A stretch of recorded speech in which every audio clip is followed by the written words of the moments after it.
Chris Aquino, nagbahagi ng kalagayan ng kanyang kalusugan habang inaalala ang ika-5 taong anibersaryo ng pagpanaw ni dating Pangulong Noynoy Aquino.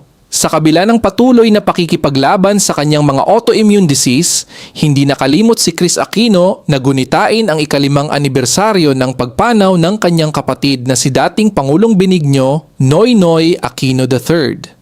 Maagang nagtungo sina Chris at ang bunsong anak na si Bimby Aquino Yap sa Manila Memorial Park kung saan sila dumating bandang alas 6:30 ng umaga upang maiwasan ang matinding sikat ng araw na maaring magdulot ng lupus flare. Sa kanyang Instagram post, naging bukas si Chris tungkol sa kasalukuyang kalagayan ng kanyang kalusugan.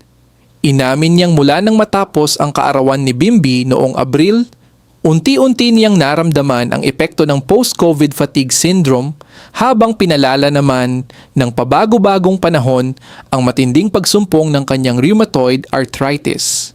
Ayon kay Chris, namamaga ang kanyang kanang tuhod at nagkaroon ito ng maraming bone protrusions. Ngunit sa kabila ng matinding pananakit ng katawan ay tinupad pa rin niya ang kanyang pangako sa mga sumusuporta sa kanya.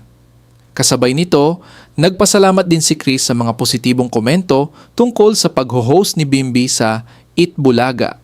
Ipinahayag niyang likas na sa kanyang anak ang pagiging komportable sa harap ng kamera dahil mula pa lamang sa kanyang pagsilang ay nasanay na ito sa mundo ng showbiz. Ayon kay Chris, si Bimby ay nagsimula ng gumawa ng malalaking endorsements noong 4 na buwang gulang pa lamang at naging co-host na rin niya sa mga summer episodes ng Chris TV. Ipinagmamalaki rin ng Queen of All Media ang pagiging mapagkumbaba at marunong makisama ng kanyang anak na anyay isang katangiang hinubog ng magandang halimbawa ng kanilang yumaong kapatid na si Noynoy Aquino. Kasabay ng paggunita sa ika-5 taon ng pagpanaw ng dating Pangulo, ibinahagi ni Chris ang kanyang taos-pusong mensahe para sa kanyang kapatid.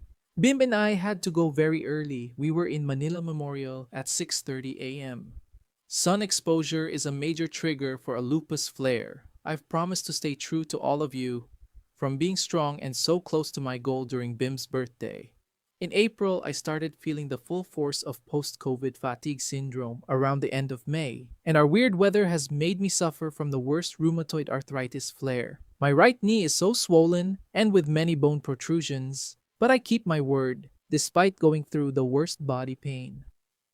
Thank you for your encouraging comments about Bim's hosting on Eat Bulaga. He is natural because from the time he was born, laking studio na siya, and he's done major endorsements from the time he was 4 months old and has been my co-host for the summer episodes of Chris TV. Thank you for praising him for being humble and marunong makisama. Tito Noy was a great example. Happy 5th birthday in heaven, Noy. Kuya Josh, Bim and I love you.